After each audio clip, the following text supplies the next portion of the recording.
長猿がしてる。なんだこれ。はい、どうもチートンです。今日はマガキ貝を水槽に入れて完璧に泥抜きをして内臓ごとまるっと食べたらどんな味がするのかやっていきたいと思います。あとマガキ貝に似たイモガイという超猛毒生物がいるので、その姿も確認してみんなが間違えてイモガイを触らないようにしていきたいので、マガキ貝を取って食べてみたいという人はぜひ動画を最後までご覧ください。ということでマガキ貝を取っていく。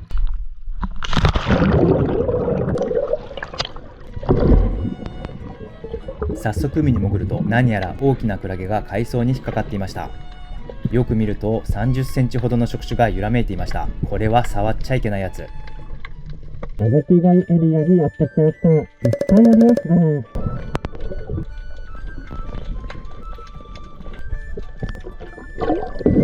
マガキ貝食べ放題、悔しい。あ、お魚がいっぱいいる。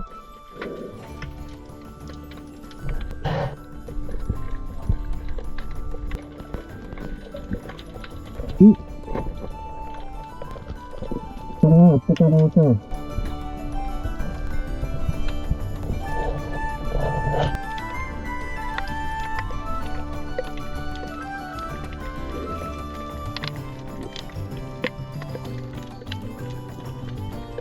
7が入って、ヤギ食べてる。これがいい。ゲットって言うじゃないですか。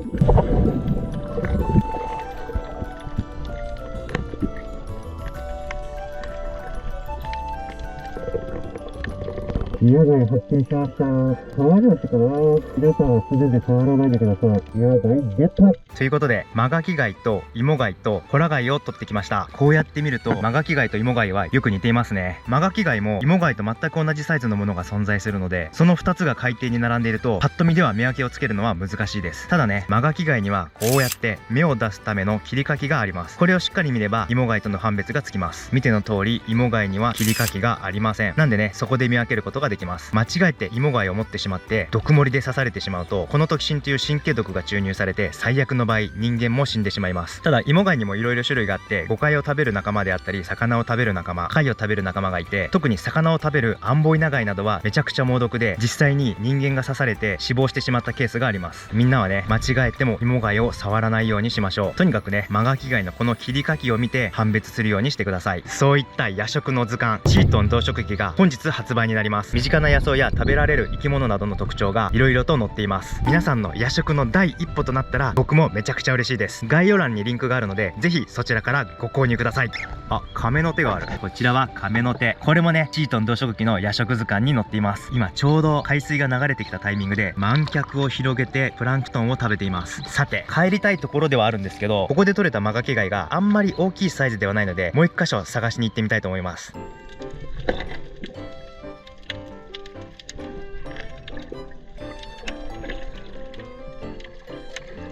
めっちゃいる。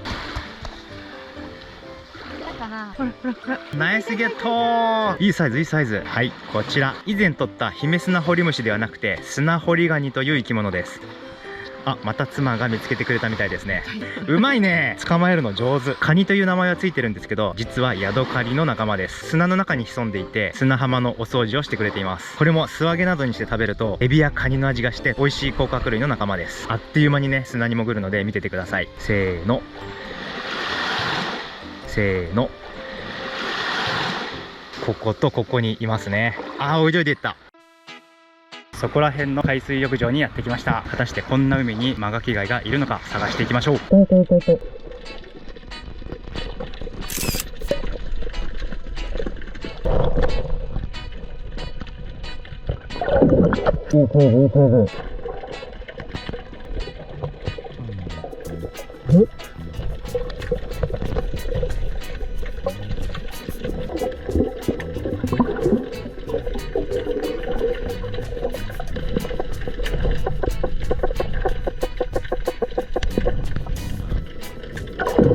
はい、ということで下の2つがそこら辺の海水浴場で採れたマガキ貝で、上2つがね最初に採ったマガキ貝です。全然サイズが違うでしょう。それをねある程度まとめて採ってきました。これらを持って帰ってしっかり砂抜きをして食べてみたいと思います。ということで帰宅。マガキ貝たちを持って帰ってきました。ほんの数時間経ったんですけど、かなり砂入ってますね。でもね、このマガキ貝たった1日2日泥抜きをしても内臓の中にはまだまだたくさんの砂が残っています。1週間くらい泥抜きをすることでようやく内臓ごと食べれるようになります。ということで今回はこちら Amazon で買ったこの水槽で1週間飼育していきたいと思います。まずはこのホラ貝からいきましょう。投入。そしてこの長ザルって貝ですね。これも美味しい貝なので食べましょう。投入。うわー、結構汚いね。なんかマガキ貝が入ってた水はうまそうな匂いがしてますね。出汁が出てるかのようないい匂い。芋貝も投入。マガキ貝と芋貝たちを水槽に入れました。マガキ貝と芋貝がくっついてますね。上に覆いかぶさっているのがマガキ貝で、下にいるのが芋貝です。長ザルが何か吐き出しましたね。そしてマガキ貝が長ザルが出した有機物をむしゃむしゃと食べているようにも見えますね。こうやってマガキ貝は砂に含まれる有機物、つまりデトリタスを食べたり、水槽についた藻などを食べてくれるので、アクアリウム界隈ではね、水槽のお掃除屋さんとして人気があります。ただこのギョロリとした目玉のせいで気持ち悪がられてもいるようです。ただ僕はね、この姿めちゃくちゃ大好きです。めっちゃ可愛い。マガキ貝の蓋はこのように刀状に進化していて、刀のついた足を使って砂地や岩礁を移動したり体勢を整えたりします。この刀を振り回す様子からチャンバラ貝とも呼ばれています。そして芋貝、手前の芋貝、口と目が見えています。つぶらな瞳、こっちを見た。上に大きく伸ばしているのは水管ですね。水管を大きく伸ばして辺りを伺っているようにも見えますね。この芋貝はおそらくカバミナシ貝と呼ばれるゴカイを食べる芋貝だと思います。アンボイナ貝やタガヤサンミナシなどの魚を食べる芋貝は強烈な毒を持っているんですけど、この辺りの芋貝はね、人が死ぬほどの毒ではないと言われています。ただね、やっぱり間違えて刺されると手がグローブのようにパンパンに腫れ上がるとのことです。ここにいるのはマダライモですね。このマダライモも最初の海で見つけたんですけど、岩礁などに生息していて、主にゴカイなどを捕食しています。砂利目を買ってきたので芋貝たちに与えてみましょう。口が伸びてきた。芋貝の口ってこんなに伸びるんですね。完全に砂利目にロックオンしています。毒盛りを伸ばす様子はないんです。完全に捉えました。ぐいぐいと飲み込んでいってますね。毒盛りを使った様子はなくて、ただ口で噛みついて引き込んでいった感じですね。しごかれて何か吐き出しましたね。飲み込むのに時間がかかっているので、もう一つの芋貝にも砂利目を与えてみましょう。抑え込みましたね。やっぱり毒盛りを使うような様子はなかったですね。口で抑え込むように引き込むように食べていってます。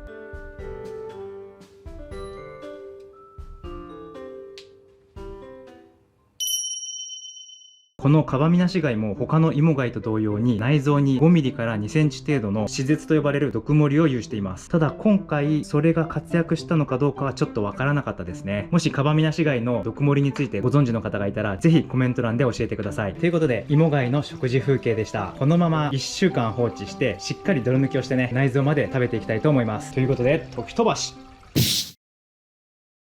長ザルが放生してます。うわ、めちゃくちゃ出てる。皆さん、長ザル貝の貴重な映像です。いやー、これは嬉しい。まだまだ出てきますね。どんだけ出すんだこれ。うわー、すごい。煙が立ち上がるかのように放生しています。うわ、すごい勢い。これが長ザルの繁殖行動、オスの放生です。そして濃いですね。まだ出てる。これ水槽濁っちゃうな。1週間が経ちました。5日目くらいから全く砂を吐いていないので、マガキ貝は完全に砂を吐き切ったと思います。ということで早速マガキ貝を調理していく。マガキ貝は茹でるだけなんで、まずはホラ貝と長ザルから調理していきましょう。ホラ貝を取り出すために叩き割っていきます。ホラ貝はね、フグ毒と同じテトロドトキシンという神経毒を蓄積している可能性があるので、内臓は食べてはいけません。よいしょ。内臓は捨てましょう。また唾液腺にテトラミンという毒を持っているんで、これもさばく時にきちんと取り除きましょう。このオレンジ色のプルプルしたやつ、しっかりと取り除きましょう。蓋も取って、テトラミンが隠れて見えない時は目と口が見える向きに置いて、ここをね真っ二つに切ります。そうするとこのね両サイドにこんな感じで唾液腺が見えるので、これをきちんと取り除くようにしてください。これがテトラミンが含まれている唾液腺です。これも捨てます。これで可食部だけになったので、しっかりと塩もみをしてぬめりと臭みを取り除きます。この塩もみをするかしないかで全くね臭みが変わってくるので、しっかりとぬめりがなくなるまでこすりましょう。3回塩もみをしてぬめりが取れました。食べやすい大きさに切っていきます。ホラ貝は非常にコリコリしていて歯ごたえがしっかりしているので、これぐらいの厚さでいいと思います。うわー、うまそう。めちゃくちゃお腹が空いてきますね。ひとまずホラ貝のお刺身が完成しました。半身残ってるんですけど、長女がめちゃくちゃホラ貝の刺身が大好きなんで、これはね後で食べさせてあげるように取っておきます。そしたらこれはラップをして一旦冷蔵庫で寝かしておきましょう。続いて長ザル貝をさばいていきます。隙間にナイフを差し込んで中でグリグリと回すと貝柱が外れて開くようになります。うわー、めちゃくちゃ綺麗な身ですね。うまそう。見てこれ、ブリンブリン。そしたらこちら側からもしっかりね切り離して、貝柱と紐もしっかりとね取り出しましょう。長ザルの足と貝紐と貝柱を取り出しました。そしたらね、この足の曲がってるこちら側から刃を入れて、しっかりと肝を取り除きます。めちゃくちゃ綺麗な身してんな。間違いなくうまいやつ。そしたらこの上に足と紐、貝柱乗せたら、沸騰したお湯に数秒くぐらせます。1、2、3、4、5。はい、 OK。 湯引きをしたらすぐに氷水で冷やします。足の部分はスマと半分こなので2つに切っておきます。そしたらこれもマガキ貝が茹で終わるまでの間、キッチンペーパーに乗せてラップをして冷蔵庫で寝かしておきます。それでは早速マガキ貝を茹でていきましょう。ファイヤーしません。マガキ貝を茹でるときはいきなり火にかけないでしばらく待ちます。そうするとこんな感じで動き始めるので、こうなったらようやくファイヤー。そして火加減なんですけど、弱火でじっくり温めていきます。そうすることでマガキ貝たちが驚いて殻の中にこもることなくのぼせて茹だっていきます。もうお湯はだいぶ熱くなってるんですけど、こんな感じでのぼせたマガキ貝は奥に引っ込むことなく茹で上がっていきます。ただ他のはなんかちょっとあまり出てきてくれなくて、もしかしたらこれは取り出しにくいかもしれないですね。そしたらね、火力を上げて沸騰させていきます。一応アクは取っておきましょう。沸騰しました。ここから3分間茹でていきましょう。めっちゃいい匂い。茹で上がったマガキ貝を盛り付けていきます。ということでホラ貝と長ザル貝とマガキ貝の磯盛りが完成しました。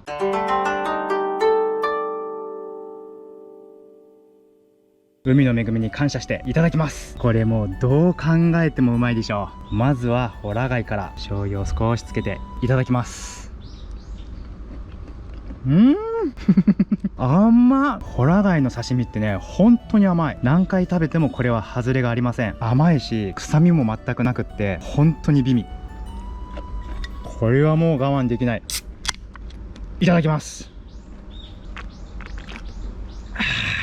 うまい。最高すぎる。続いて長ザル貝。これはザル貝科の鳥貝の仲間でもあるんですけど、果たしてそのお味は。いただきます。歯ごたえがシャキシャキあってほんのり甘みがあって美味しいです。続いて貝ひも。貝ひももちゃんと美味しい。貝柱。貝柱はねホロホロホロっと繊維状にほぐれて柔らかくて、これはこれで美味しいです。いや最高の夏。最高すぎる。続いて今回のメインディッシュ、マガキ貝。内臓まで美味しい貝として知られていて、普段はねなかなか砂抜きが完全にできないから内臓まで食べてなかったんですけど、今回はね糞が出なくなるまで砂抜きをしたので内臓の中に砂は残っていないはずです。いただきます。これはうまい。これはうまい。優勝です。めちゃくちゃうまい。なんだこれ。マガキ貝は旨味がガツンときますね。身の部分はコリコリしてて内臓はねトロッとしてるんですけど、旨味と甘みのバランスがすごく良くてめちゃくちゃうまいです。これはね本当にみんなに試してほしい。この砂抜きはねなかなか面倒だと思うんですけど、でもねその価値はあります。内臓が美味しいっていうのは本当でした。これほんとうまい。旦那、美味しいの食べてますか？めっちゃ美味しそうじゃん。めっちゃうまい。いただきます。甘い。美味しい。すごいね、こんなの取れるんだね。いただきます。美味しい。歯ごたえある。美味しい。貝ひもね。いいねこれも。おいしい。そしてマガキ貝、美味しそう。うまいこと内臓まで取れると、いけるかな。むずい。切れちゃった。まあ、しょうがない。いけるかと思ったの。あ、出た。出た。振ると出る。これもね美味しいからぜひ食べてほしい。いただきます。うん。美味しい。美味しいでしょ、うん。え、何これ、美味しい。マガキ貝の内臓こんなにうまいの。美味しい。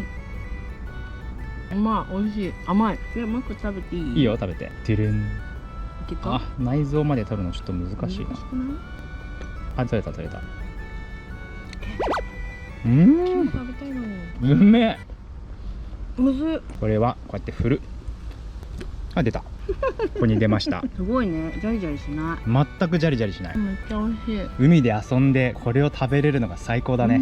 マジこれおすすめ、美味しい。マガキ貝は泳ぎながら見てると芋貝によく似てるので、僕のねチートン動植記をよく読んで違いをよく把握してね、それから取るようにしてください。本日7月15日にチートン動植記が発売となっています。概要欄のリンクから購入ができるので、ぜひ皆さんご購入よろしくお願いします。これからもどんどん面白い動画を出していくので、ぜひチャンネル登録をしてお待ちください。バイバイ。